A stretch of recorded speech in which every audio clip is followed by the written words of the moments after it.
Welcome back to the Bookfest Club. I am your co-host, Jay. I'm your other co-host, Jew. And today we have a very special guest. Ladies and gentlemen, we got Jordanae. Let's welcome her to the pod. Make some noise. Let's make some noise. Welcome her to the pod. Yeah, man. But hold up, Jay, man. Hold up. Just run it back, bro. What happened? You just said something off. Something off. What happened? Something off, man. We got to bring it in right. We got to bring it in. A little glitch in the system. My bad, bro. Yeah, we got to bring it in right, bro. I got you. Understood. All right, bro. Listen, ladies and gentlemen, every once in a while, someone comes along who doesn't just recommend books, okay?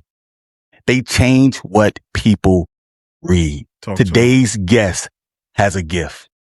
Listen to me closely. And if you're watching with your wallet nearby, go ahead, hide it, because after 5 minutes of watching this bookish influencer, you will be on Amazon talking about God knows my heart. Absolutely. And my credit card understands. Because she's going to run your TBR up. All right, let's be clear. Facts. Tens of thousands of readers trust her recommendations before they even trust the bestsellers list. Come on. All right? She's become one of the most trusted voices in the online bookish community. She's built a platform where Black stories are celebrated and indie authors are championed. They're bringing the belt home, people. All right? That's what she's doing. She's interviewed best-selling authors. All right? She's walked the floors of the hottest bookish festivals. Let's be clear. She's created a thriving community and proven that influence isn't about shouting the loudest. It's about earning people's trust, one recommendation at a time. All right. If your bookshelf is double stacked, all right. If you bought another bookshelf because the first bookshelf got full and broke, if you ever said, I'm not buying any more books this month and then bought 3 more before lunch, there's a good chance that today's guest had something to do with it. Let's be clear. All right. When she says, read this, people don't ask, how many pages? They ask paperback or hardcover or Kindle or audiobook. All right. Because she gets down with all of them. Listen, fair warning. By the end of this interview, your TBR is going to need counseling. It's going to need some therapy. All right. Because this is the truth. She is the truth. Bookfest clubbers, get comfortable. Go and grab your favorite drink, be it tea, be it coffee, be it whatever, a matcha. I don't even know if I said it right. Grab your favorite drink because this conversation is about to add a few more titles to your already out of control TBR. Please help us welcome the curator, the storyteller, the community builder, the one and only Jordanae. Let's make some noise. Let's make some noise. Let's make some noise. We got you. It's real. It's real. It's real. We got to. We had to. It's only right. Like, we see your work. That's my favorite part of y'all's show, but I never thought about it happening for me. Oh my goodness. It's all good. Well deserved. You put in the work, you put in the time, you put in the effort. So it was only right that we do royalty is in the house, bro. Exactly. And we're gonna respect royalty. We're gonna treat royalty like royalty. You know what I'm saying? So that's just what it is. But you know, with his illustrious introduction, I could follow that up with, you know, your journey into the book community, you know, as it starts. You know, can you take us back to the beginning? How did you first become, you know, immersed in reading, in the reading community and reading in general, you know, particularly, you know, African-American literature, you know, and what inspired you to create like platform dedicated to celebrating these stories? Oh, that's a good one. First of all, thank y'all so much for having me on. I cannot even. I really love what y'all are building actively and consistently. So just to have my name as like a little blurb in one of your episodes is amazing. I thank y'all so much. I want to meet that content creator y'all was talking about because she sounds so dope. I don't even, who is she? But thank you so much.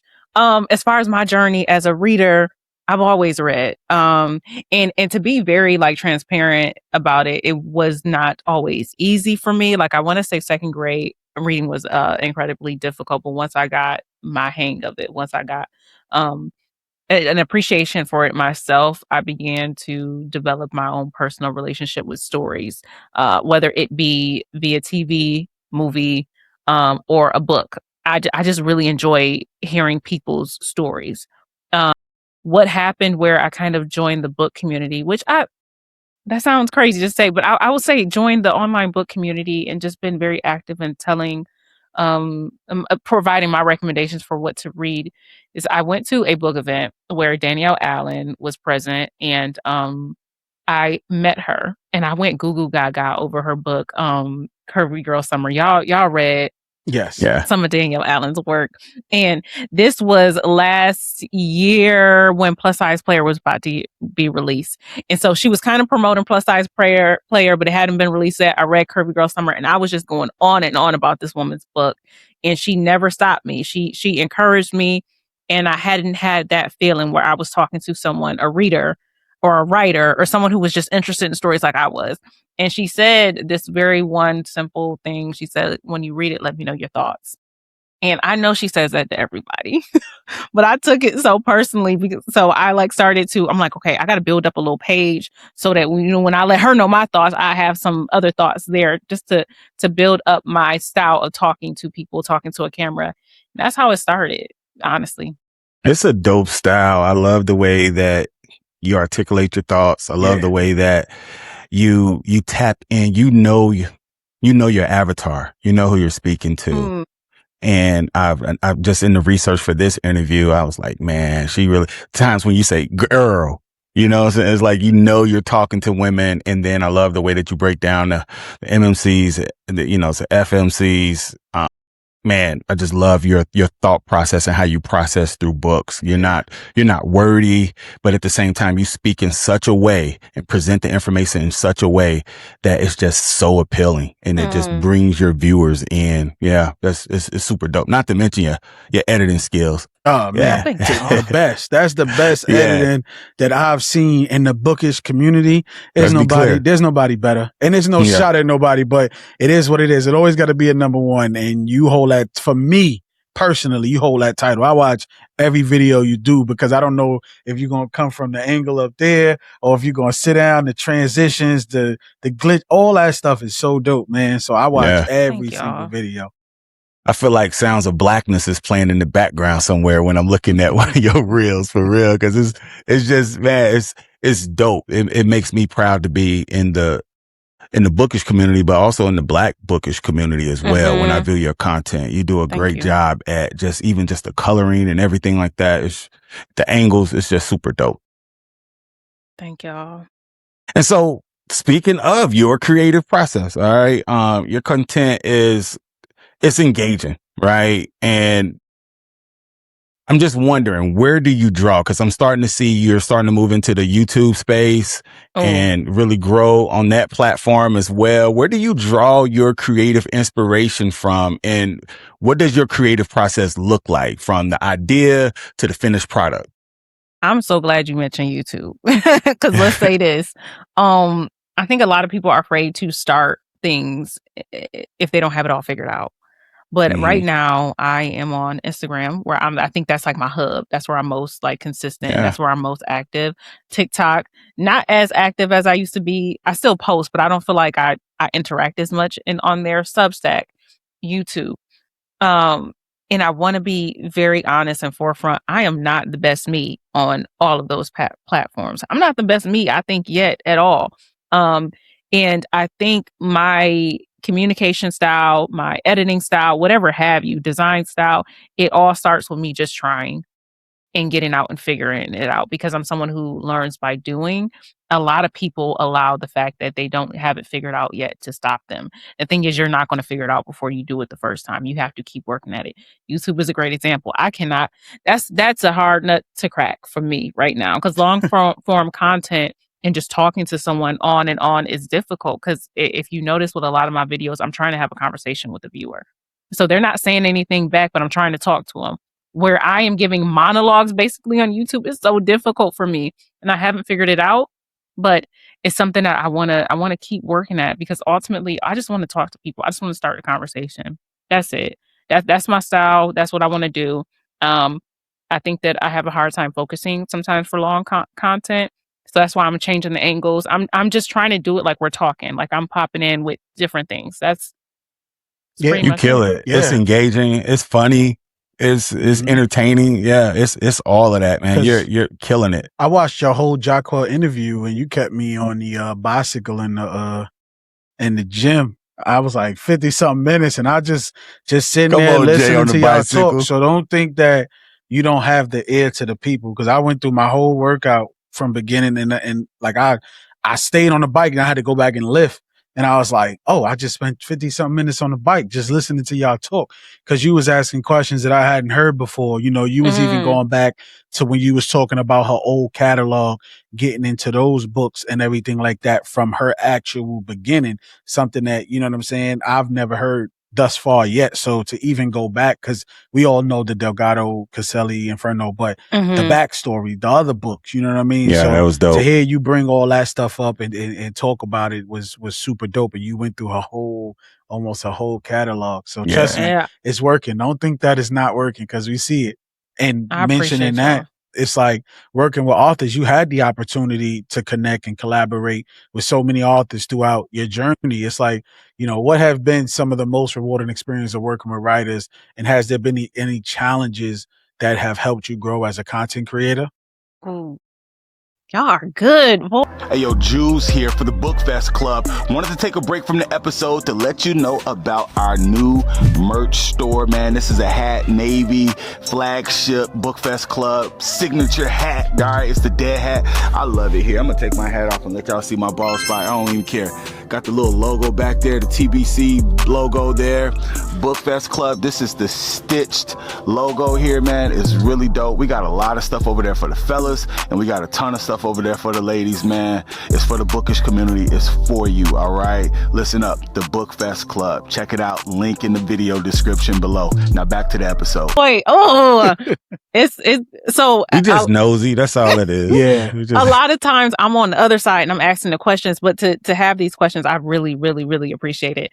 I've gotten to talk to some of my favorite authors, and I don't know how or why or just where these opportunities come from, but I greatly appreciate it. I will say, working with Kennedy Ryan was incredibly rewarding, because that's something not in my wildest imagination did that ever come up.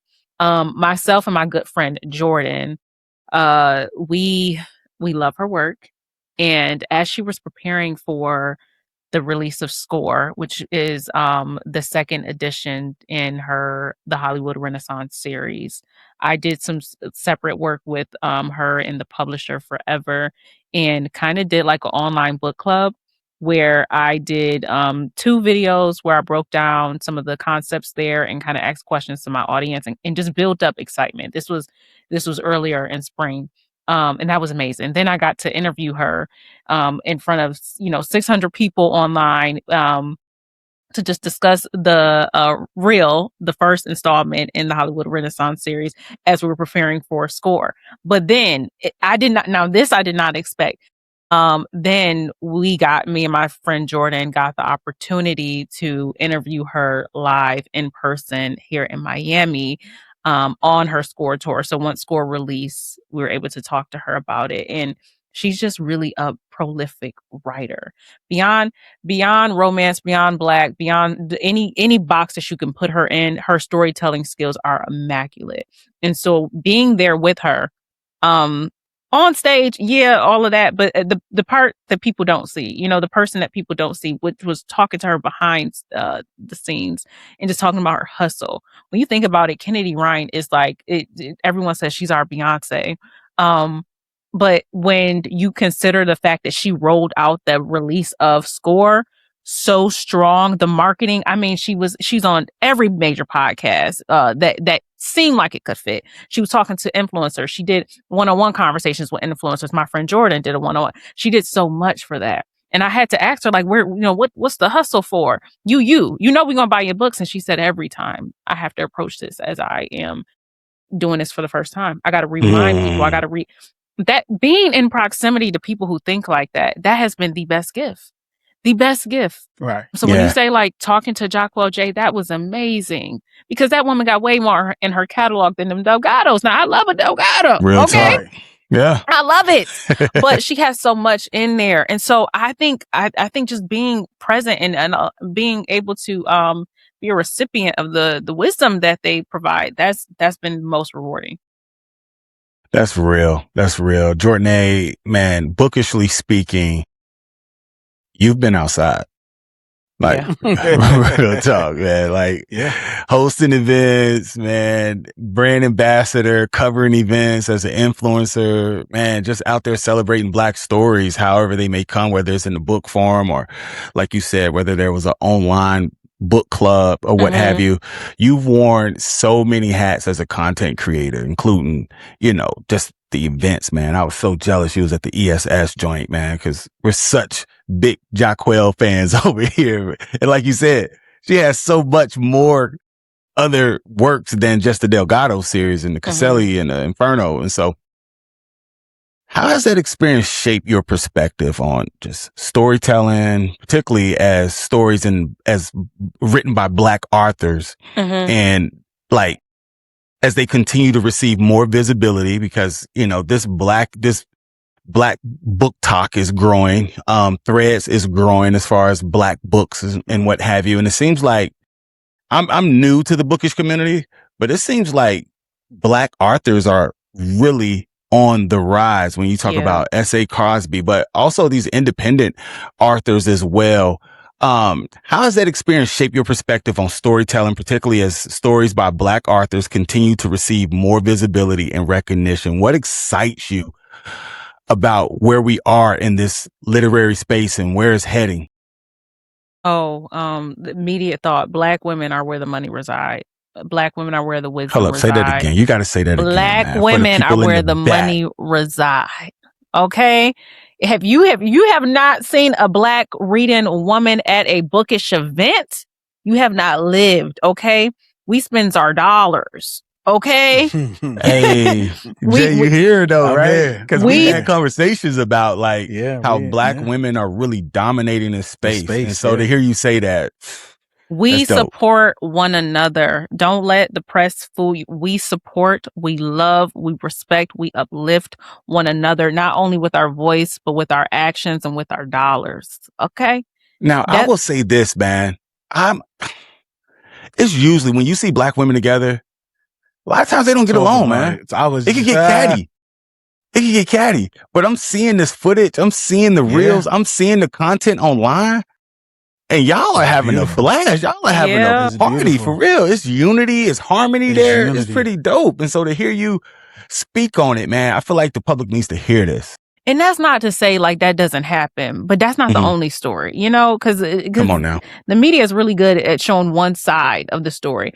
We are out there and we're supporting and we're loving one another and we're uplifting one another. And if ever I have a 5-second platform, if ever I have a moment, that's what I'm going to showcase because we're doing it. And if anything, I think just the number I'm throwing out there, I probably read 80% indie books. So that's independent books. It's been independently published or it's with a small press. That's primarily what I read. I do a lot of traditional as well, but primarily what I read is going to be indie. And I would say just being in this bookish space and going to bookish events more specifically has showed me you can carve a path for yourself.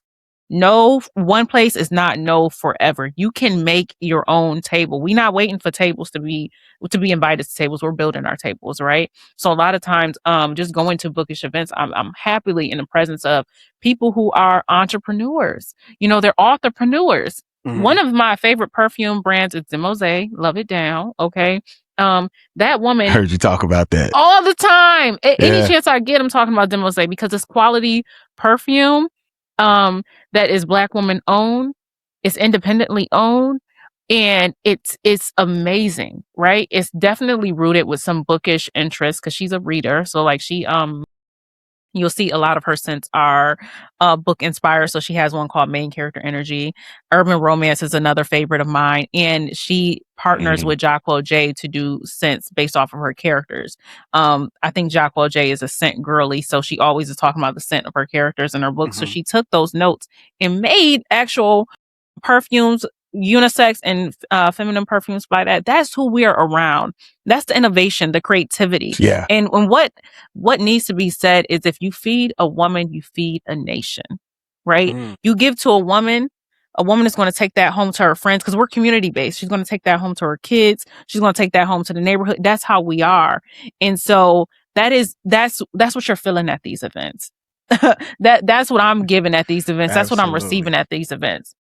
That's what's up. That's what's up. And I think that it's important for our stories to get out there. When you said we was new to the community, we're new to the black side of the community. You know what I'm saying? Like when we first started, we was reading Tracy Wolf, we was reading Rebecca Yarros, we was jumping more in the fantasy and that fantasy thriller lane, Frida, Geneva Rowe. Like we was locking in with that. But then when we got introduced to Jaquel, it's just like a whole plethora of, black book talk. And then that just opened up the floodgates. Headlock, bro. And it was like, all this was over here and we was over here. You know what I'm saying? Like, it's like going to our neighborhood. Yeah, right? going back. I was over here with my friend Connor, right? Kicking it with them. It's cool. We're partying. Yeah. But then my man Dante was like, "Hey, yo, man, pull up." And so we went to another neighborhood, and it's like, yo. So for us, it's like we ain't doing nothing. And then the stories, though, because when they writing it, the romance, right? They're writing it from the romance perspective from our culture. You know what I'm saying? So when Danielle Allen or Jaquel or Kennedy, these authors or Chanel, anybody, they just like they're writing from our perspective. So I can feel it I can feel the writing. You know what I'm saying? And I take the lessons from the authors because sometimes you forget about the small things. And I think reading helps you, reading romance reminds you of that. But I would say to you, before Jordanae had 30,000 plus people following her, through all social platforms, right? All the social platforms. Before you had that, following for your book recommendations or just looking into your content, right? There was one person talking about books in front of the camera to almost nobody. What kept this version of you posting? What kept you going? When you saw what kept you really entrenched in this culture? That's another good question. I really just be I'm talking to myself and I'm the one woman talking to another person. I think that's what keeps me going. Because when you said the 30,000 number, I had to do quick math. Like, wait, it is. Okay, it is. Because I'm not thinking about it like that. I'm really just, I'm talking to you. Talking to you. I'm talking to one person about what I'm reading. And that's what's most of interest for me. And I think my commitment, if I'm being real, my commitment is to myself. And, I believe in God. My commitment is to God. Absolutely. Right. I feel like by honoring the things and being good stewards of the things that we are given, that's the greatest worship that I can ever give. And so that's what I be about. Come on, woman of God. It's not it's not about no fanfare or this person or that person. Because the thing about people is they will turn on you quickly. So I'm not counting on this person or that. I'm not doing that. It's just me talking to the one. And enjoying that and enjoying what this journey is and enjoying the friendships and the camaraderie that I get along the way. But it's always about the one, even when the one is only me. That's good. That's good. Man, 30,000 plus people following you across socials. That's arena status, bro. Come on, I'm just being clear, you know what I'm saying? That's arena status. And so that's nothing to really scoff at. And to that point, you've helped people discover books that they would have never picked up. And so with that being said, have you ever read a book that everyone on Instagram, everyone on BookTok loved? They all spicy loved it, now, right? It's a little spicy. On Threads, they going back and forth on Threads about it.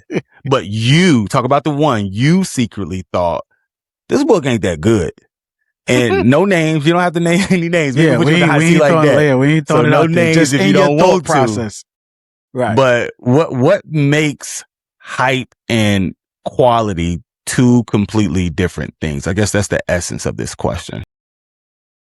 Damn. This is oof. Okay. Thank y'all for asking this, first of all, because this is so real. And I won't say the names because I'm just not that type of person. But I think way too often we have our favorites, right? Let's talk movies. It's easier. Let's get out of the book space. Okay. I don't want to accidentally say nobody's name. I got you. When Tyler Perry first came out, oh my gosh, the church women love some Tyler Perry. Boy, we love the plays. It just hit home. It's something about seeing yourself on the screen, seeing Aunt Shirley and everybody on the screen. And with that, I think you have a group of people that has a loyalty, like, dare I say, blind loyalty, right? We're no longer checking. It's no longer checks and balances. It's no longer quality control sometimes, right? There are things that we are tired of seeing, but we keep seeing, you know? And so I think that translates into all spaces. Sometimes there's the loyalty to the person, which I always give respect to all the time. Black man that made it out, that's telling our story. Yeah, all the time. I still enjoy quite a few, of his individual project, quite a few. However, and also I think that there has to be a standard. And just because, I again predominantly read a lot of Black, BIPOC. I do some other, but I read a lot of Black authors. Just because you are a Black author, in fact, it does not mean that the standard, the quality, it is not going to be there, right? I still have an opinion. I still have a thought. It's still some things that need to make sense. Quite literally, grammar. It needs to make sense. I feel like you find that sometimes. And you talked about that before with a certain book. I feel like you find that sometimes, and no shade, no tea. I love, there's some authors that I will forever have a loyalty to, but we all know some of their work is not their best work. That's how their best work is their best work, because it's astounding. There's some stuff that's not. It's just not, and that's okay. And I, for one, you will never say never. You will likely not catch me bashing anyone's book, because I just don't think that on social, I don't think that's the platform to do it. I'm all open for having open conversations and dialogues about what we like and what we don't like. I love that type of community conversation. I just don't think social media is the place to do it a lot of times. It's not that safe space for that. But I don't love everything I read. But a lot of times if you hear about something, it's something that I love. Right. And I think that I had that problem. Jew is kind of like more like the laid back one, but I'll be feeling like, for me, if I take my time and read your book and I don't like it, I used to feel like, I'm gonna say it, I don't really like it. I ain't gonna bash you, but now I just don't say nothing, because it's better to just leave it where it be. But sometimes you read a book that just irks your nerve a little bit, and you're like, yo, I wish I could tell somebody how much I didn't like this book. And not because it's them, it's just because the work wasn't that good. But now I have to I want to be respectful to people. And like you say, social media ain't the place for that. So me and him, I have that discussion off camera. No, I think so. To be completely frank, I follow the people that give criticism to books, and I don't often disagree with some of the stuff they be saying. Right. But for me, in my platform, knowing what my vision is for what I want to do, I'm not about to do it, because I could just be saying, the thing is, I can easily state my opinion and I can articulate how I want to, maybe on a YouTube where I can have my time to break it down. Because again, social media, nobody's watching all of that, you know? However, and also I cannot control the impact of the comments. So that is why I don't speak on those things. It's not necessarily, I don't feel like I can articulate what I feel. And if you watch my YouTube videos, I'm way more candid about just everything that I have more time to break it down there. Right. But the comment section is sometimes scary, to where I just don't want to create an environment where someone is being bashed, because I can say one thing and I can't control what people do. And I think that you said the 30,000, there is a responsibility that comes with having a following. Whether I like to acknowledge it every day or not, there's a responsibility that comes with it. And I'm just never going to create a space where hate can thrive. Right. And he be telling me all the time, like, yo, you gotta chill, Jay. And I'll be like, yeah, but yo, it's like, yo, we in this space. Like, I don't want everybody to think that all we read is 5-star books. I always want to have, but he like, yo, it's a place and a time. So I just hit him up, be like, yo, bro, that book wasn't it, dog. And I vent to him or something like that. So, you know, I understand that having that pressure, because you got a platform. So I be chilling. I be relaxing. I hear from you, Jordanae. I hear prudence. I hear you considering the whole of a matter, right? I hear sober-mindedness, you know? Yeah. I hear Proverbs 31. That's what I hear. That's what I hear. Can you tell them? Hey, I'm just saying, man. I hear Proverbs 31. That's what I hear. Go look it up. If y'all don't know what that is, man, that's what you need to get you one of those. See, that's someone that's just not coming out of you right now. Hey, you're showing that eldership right there, brother. No, wait, you're elder? Yes, I'm an ordained elder. Oh, my goodness. I'm a deacon in training. So yeah. And so, yeah, I'm just a little wild sometimes. We rep the kingdom over here. You know. Yeah. I got a real J. He working on me still, you know. I'll be having to chill. But I hear that. I hear the prudence. I hear that. I hear discretion. Right. That's something that's rare in today's culture, where crashing out is the norm. Crashing out and just saying whatever comes to mind, and under the cloak of keeping it real. Right. But some conversations are best had off camera, off mic, and me and my wife, we always talks about, if you have an alt against your brother, you need to get your Matthew 18 on and go to him or her. Yep. Right? Go to him or her. It's somebody else. Yeah. You know what I'm saying? I think sorry. Go ahead. I'm sorry. No, you go. I'm not going to. Yeah. I just think that we need to build that behavior and normalize that behavior of respectfully going to someone, because you got to think, these people have spent parts of their lives creating this work. Right? A novel? You know how much time out of a person's life it takes to create a novel, and for you to just simply dismiss say you don't because there's someone out there that liked it. Right? And so, man, you just want to be, like you said, I use the word that Jordanae said, you just want to be responsible with the following that you have and the weight of your voice. Our voices as influencers and content creators have gravity. And so I'm so glad that you spoke so eloquently about how to handle those situations of books we don't like. Yeah, and that's just my approach. But I think what I think about is impact, because I want to say this really, I don't do like ARC reviews all the time. I don't do what they call it, before the book come out. It's before the ARC. It's like the people that whatever. I don't review the books before they come out all the time. So got you.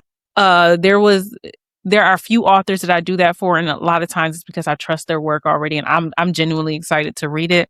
But someone had reached out to me with an amazing concept, and she's working with a publisher that I'm very familiar with, that I love, and she allowed me to read her book as a beta reader. And being able to go back and forth with her, hey, I think this, I think that, I love this, I love that. That was the environment for me to give my critical feedback, right? I don't think all the time for me and my platform. Remember, I said I actually am entertained by the critics, the book critics. I'm entertained by them. But that was a format for me to do it. I don't know if me always posting my thoughts on a book like that is going to be most helpful. But this is where I could talk to the person and it have actual impact. A lot of times the only impact for giving that critique is for people to go off in the comment section. And that's never what I'm interested in. So there are opportunities where I'm afforded to do that. And that's a muscle I always like to stretch, because we want to, as artists, as creatives, and I don't care if you never picked up a paintbrush or never will write a word. If you are creating content, you're a creative. We have the duty to create to our best ability.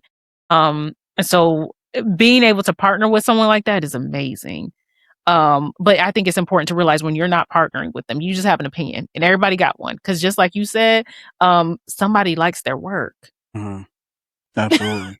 They're not just writing for you. They're writing for they're writing for their community. They're writing for themselves. This is not, although it's an individual experience where you're reading their book, it's not really this, it wasn't just for you.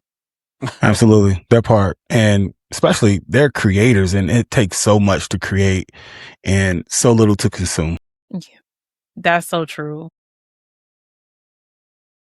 So you got number 8, Jay. It's on me? Yeah. Okay. My bad. I thought I just did it. Okay, cool. All right, cool. And so the next great Black classic is probably being written right now.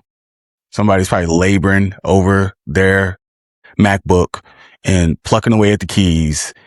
And the only question is fill in the blank. Ooh. Why are y'all so good at this? Hold on, I gotta think. You didn't even restate the question? I can restate it. No, I got it. Okay. Please take your time. Okay, cool. So the next great Black classic is probably being written right now. The only question is, Jordanae needs to fill in the blank. I think it's the easy, obvious one is who will read it. Who am I talking to? Who will receive it? Who will see themselves in this? Because there's a difference. I went to school for design. A lot of times, I thought it would have been journalism. How responsible you are. I was going to ask you that later. You speak like a journalist. Your mannerisms is journalism. Man, listen, is all y'all. Yeah. I went to school for design, and this is not. I don't believe this is true today, but one of my professors did distinguish art and design this way. Art sometimes is created for the self. Design, there's a functionality for it. There is often a critique for it because it has to be, you have to be able to live in it. It has to be utilitarian. You have to be able to use it. In many ways, books cross the barrier of it. Kennedy Ryan said this once. She said, when I write something, it's art. When I sell it, it's a product. So you can create the most beautiful thing, but if it does not resonate with your audience, it'll never be received. And so whether it's the best book or the worst book, who gonna read it? Who gonna receive it? Sometimes I think this is a bit of a tangent, but sometimes I think that as artists, we take the burden of being like having people connect with us, and we misinterpret that to being palatable for everybody. And that's not the case. That's something that I had to come out the gate and decide, which when I first started doing book content, I talked about the books that I read, which a lot of times is Black authors, but I didn't go into my urban fiction love yet because I thought that there was going to be a misconception and people won't think I'm a certain way. But who cares? Because you go to my page now, you know exactly what you're going to get. Absolutely. and that's okay. And that's okay. I'm not for the masses, and that's all right. That's all right. I got you. Yeah. So I just believe that, just to follow that up real quick before you say something, Jay. I made music. It was a season of my life where I was making music and I was managing an artist. And I used to tell them all the time, I said, listen, a hit isn't a hit unless it's heard. Right. And so, yes, it's like, to your point, like a great, a classic book isn't a classic unless it's heard, unless it's read. Mm-hmm. Right. And so, like, to your point, it's like, man, but you have to consider that. I love that. What you said. Would you say Kennedy Ryan or Daniel Allen? All right. Kennedy. Hey, man, listen, you have to focus on how am I going to market this as a product? You know, like, will this catch fire as a product? You know, so man, that was good. We're going to have to make that into a reel. That was good right there. We got to, people need to hear that. Excuse me. Social media rewards speed, right? People love to finish a book and then post about it. They're trying to create the speed so they can get the viewers, right? But book rewards slowing down. You have to take your time with the book. You have to consume the nature of the book, the lessons in it. Because if you read a Kennedy Ryan's Before I Let Go, you need to understand the tension between Josiah and Yasmin, and you have to understand that a marriage is not really that broken. It just needed to be fixed, right? So how do you keep creating content without letting the algorithm steal your love for reading? I'm all ears for this one. I'm all ears for I love Before I Let Go. I hope I'm giving y'all good answers, but the truth of the matter is I read what I want to read and I talk about what I want to talk about. Mm-hmm. I'm not on anyone else's timeline. I'm not creating with the intention of like, will this get clicked? Will this get liked? How can it? I'm not always thinking about that. Generally, like how y'all talk to each other, like when you talking to your friend, you never run out of good dialogue with a good friend. You never run out of things to talk about with a good lover. It just flows. And being that I am talking to myself on a phone, I don't use a phone to record, but like I'm just talking to myself. I never get tired of talking to Jordanae.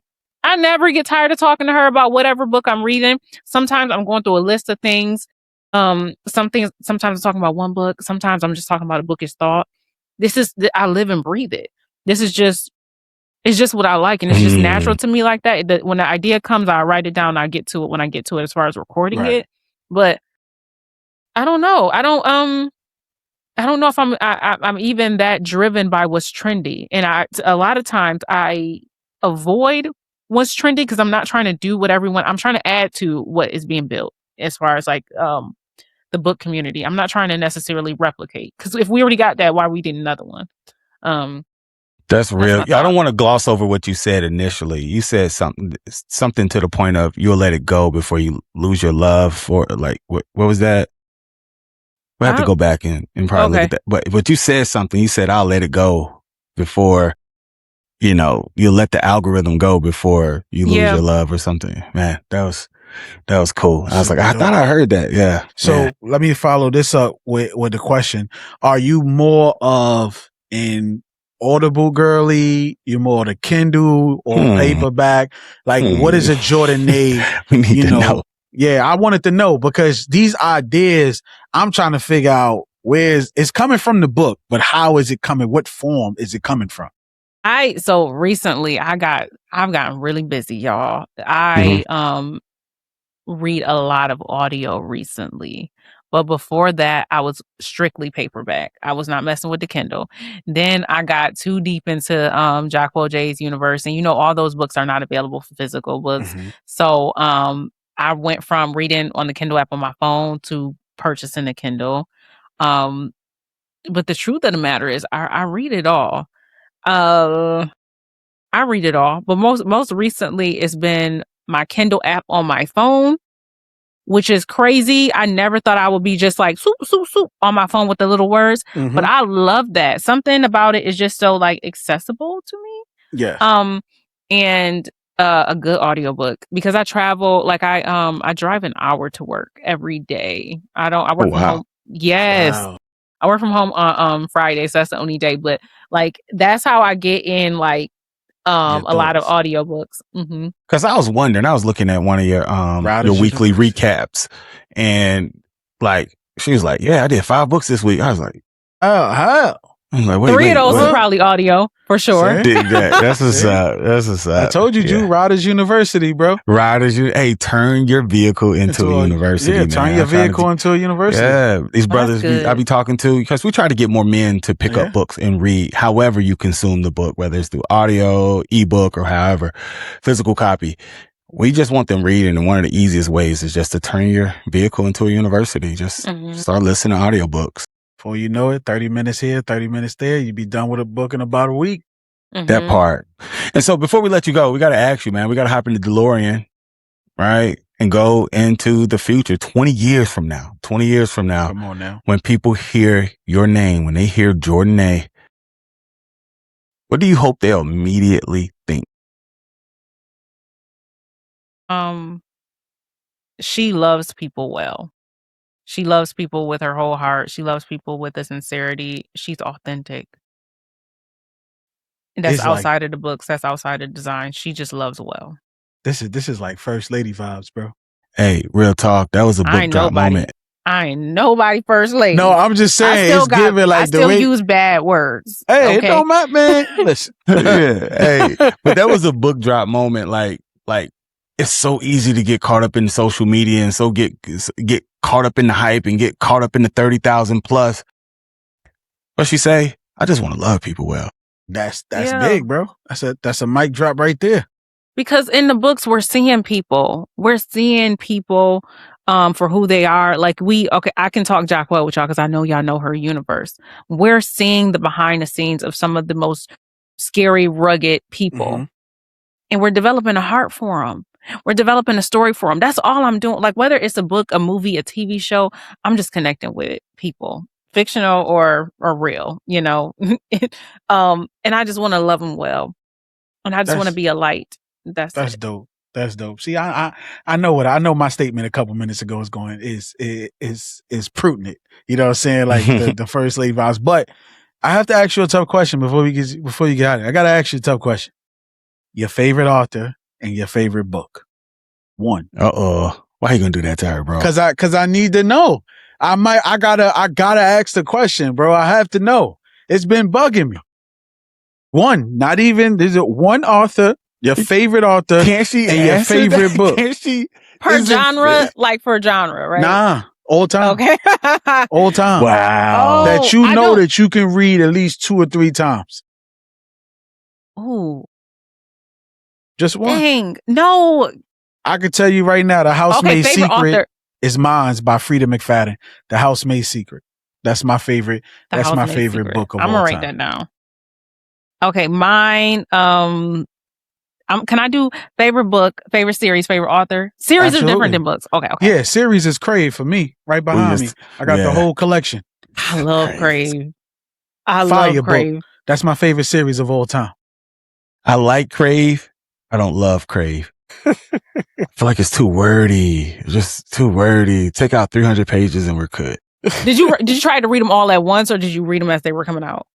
No, we had another podcast. No, we had another knocking them out the park. Yeah, I was reading, and it was like, 400, 500, 24 600, hours, like, and we listened to it. Well, I read most of ours. Yeah, it was just a lot for me. Like starting out, I like the way that Rebecca Yarros He's a Hyperion series guy. Yeah, I like that. Fourth Wing over Crave. It's okay. But Crave is good, though. I'm not going to take anything away from Crave. But let's go. We ain't going. Come on now. Let's go. Okay. I need to favorite author on this day of this year, today.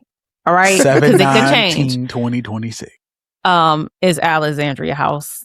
All right. I need to write that down. Alexandria House. She is a romance author. And I really want to say she's my favorite romance author because I can have other favorites in the genre. But she writes everyday love that is equally aspirational as it is attainable. And it feels comedic the way she writes these stories. Like I'm a sitcom kind of girl.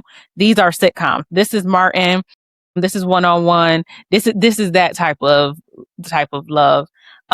Favorite series. Hands down, Jacquel does it best with the Delgado Inferno Caselli series. No doubt. I never been so immersed in the universe to where I'm like writing out the characters in the damn character map. Okay. I love that series. Your character map helped me so much when I started this because I was having to keep up with the characters, and you were the first one that I stumbled on that I can go to and make sense of this world quick.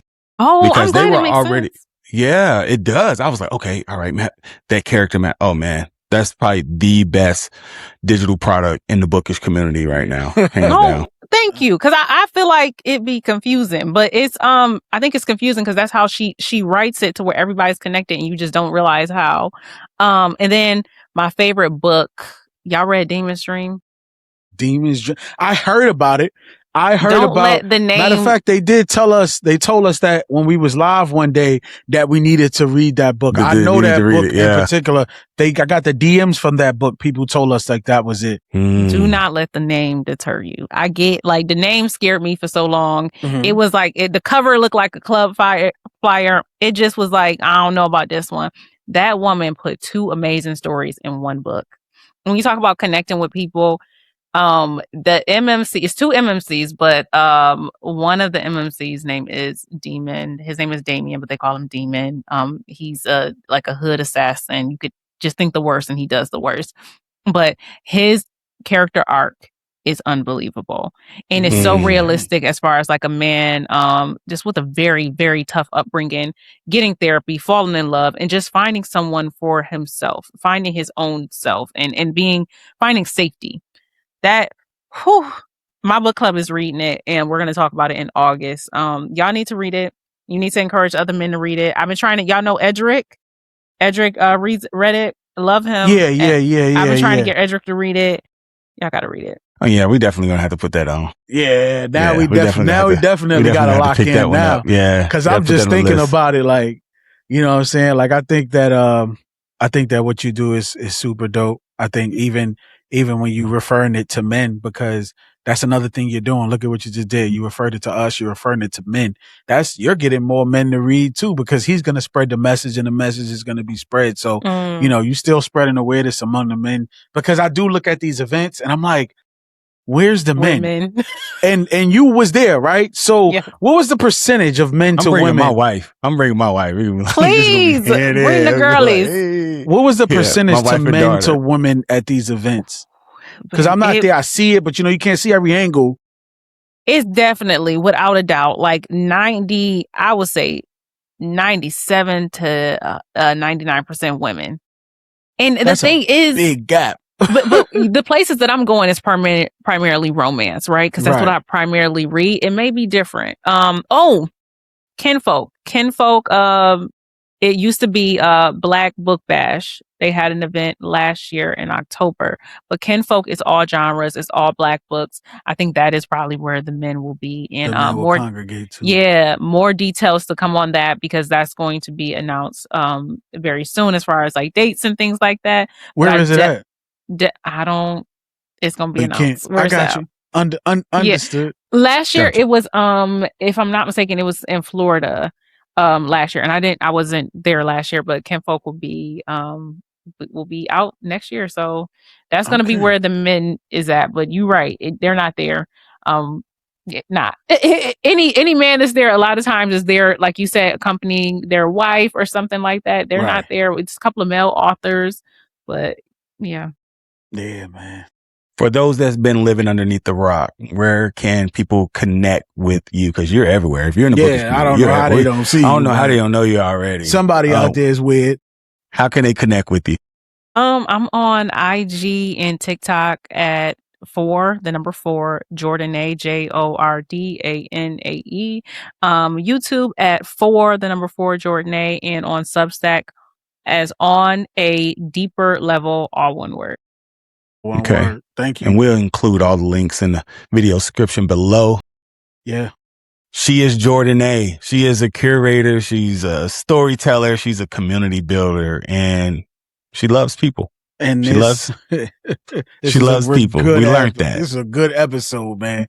I learned a lot about, you and your thinking and, just your overall, the quality you bring to the community, to the bookish community. And then now I know your love for people. So that just strengthens everything that I thought you would, who you are as a human being.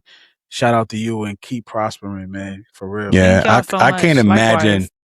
Yeah, I can't imagine what my bookish experience would have been in this community if it wasn't for your content. Absolutely. You give us that energy to you light a fire under me. Right. I think there's a level of accountability that you don't even know about. It's like, okay, Jordanae, I'm gonna just put it out there. You're the standard. I didn't want to say that earlier, right? Yeah. Because I didn't want to, you know what I'm saying, offend nobody. But I don't be caring. But then I was like, I gotta care maybe today. Well, two things can be true at the same time. But I guess. As for me, I'll speak for me. I believe that you're the standard. For me too. For bookish content creators, just even what was, you bring excitement. What came out in this interview, just the responsibility that you walk with. I don't feel like a lot of people walk with that same responsibility.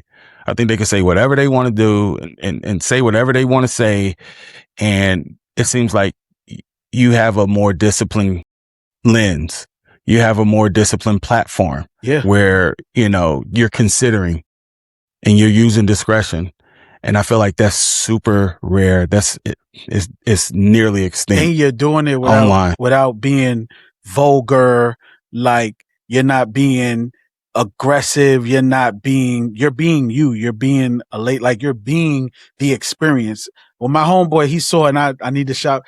I know, bro. I'm actually, when he saw your page, he was like, yo, who this? He sent it to me. And I started laughing. I said, because they know you know book people. And he was like, no. He was just like, bro, she got me interested in reading this book, bro, that I thought that it might go for me because the way she was talking about it. And like, he was like, yo, her editing is good. And you could tell like this is her passion. So when he saw your page, he saw me repost it and he asked me like, I was like, I don't know her. I just see her online. We wasn't, what I'm saying? We hadn't had no communication yet. And I was like, she dope. And he was like, yo, bro, I think I'm gonna cop the book and I'm gonna have him, inbox me the book that he bought. Got that effect, bro. So you got him to buy a book and I can tell you this guy ain't read.